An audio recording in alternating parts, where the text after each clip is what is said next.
Сәлем достар, каналыма қош келдіңіздер. Бүгін сіздермен осындай өте дәмді, ыстық күнде шөл қандыратын айс-ти сусынын дайындаймыз.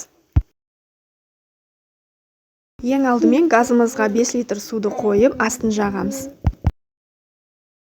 Су қайнаған соң каркаде мен шекерімізді саламыз. Шекер толықтай еріп кеткенше араластырамыз.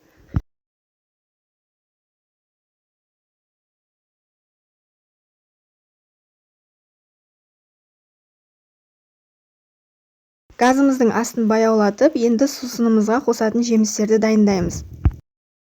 Ең алдымен апельсинімізді видеодағыдай турап аламыз.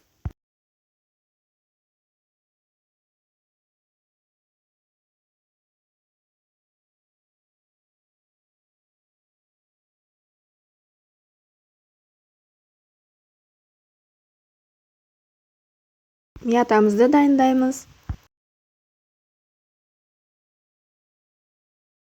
Лимонның тек жартысын пайдаланамыз.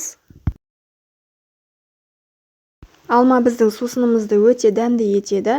Осылай мен 2 алма қостым. Ортасындағы сүйектерінен ажыратып 4-ке бөліп аламыз.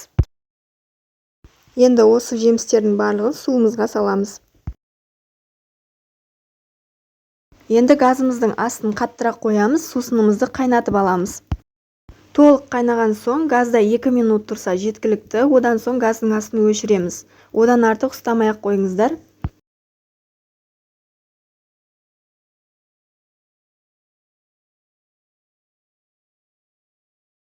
Газды өшірген соң осылай каркаделерді сүзіп алып тастаймыз.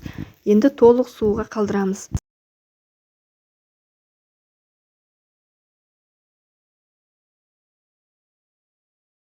Сусынымыз тез суу үшін мен осылай бөлек ыдысқа құйып алдым. Сол кезде тезірек суитын болады. Біздің айс-тиіміз дайын болды. Осылай салқындатып ішсеңіздер керемет. Ас болсын, жасап көріңіздер.